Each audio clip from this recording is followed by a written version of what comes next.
Disney Lorcana reviews are mostly from Frozen and one from Lion King so far this week, which means I have to officially name this week King Cole. I'm D Summer and this is Mushu Report, and we've gotten lots of Frozen and one Lion King card this first half of the week. So let's start off with two Emerald cards, the Duke of Westerton and Hans. Both of them turned out to be vanilla characters with no ability. So I want to say yay, we finally got more Emerald cards, just that it's a bit hard to get excited about vanilla cards. That's not to say there's nothing going on for these two cards though. Hans is interesting in the gameplay side of things, since this is the first 4-ink character we got that has 3 laws, so that's really good. Hans is also the only Emerald Ink card currently with 3 law or more, so you may really want to consider him if you plan to play Emerald Ink. Even the Duke of Westerton has some interesting points to note though.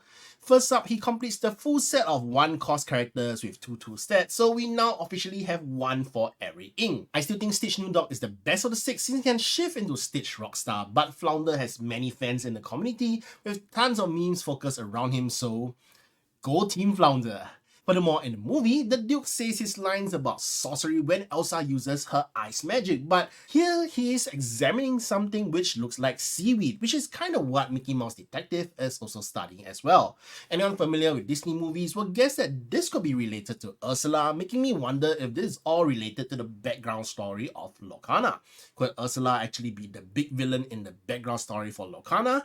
Maybe this is linked to Team Lorcana, making everyone who has to sign an NDA use Ursula's pen. So actually the Lorcana team were Ursula's underlings all along.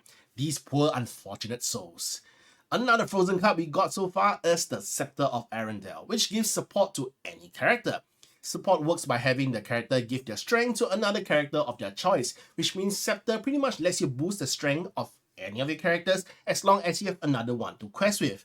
Team Lorcana even suggested that you outright combo the Scepter with Ariel Who's It Collector, a card that can ready herself whenever you play an item card, which means if Scepter gives support to Ariel, and if you can keep playing item cards to just ready Ariel, you can keep on questing with Ariel to give tons of strength to another character.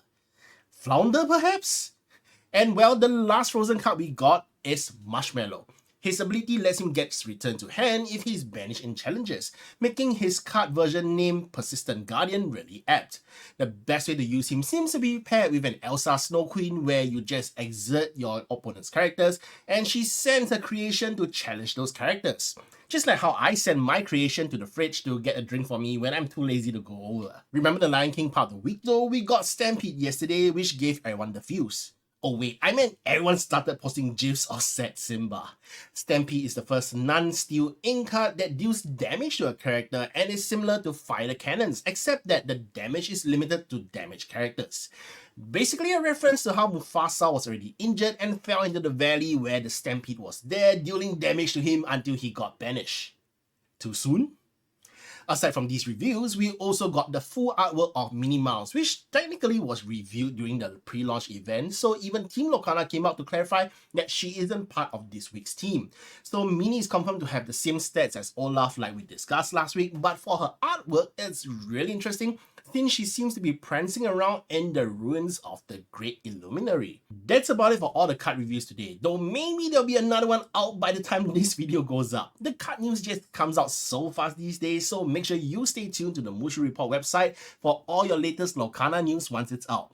Or come back this weekend for more Lorcana news right here on YouTube, so subscribe. Thank you very much for watching. This is D Summon from Mushu Report, signing out.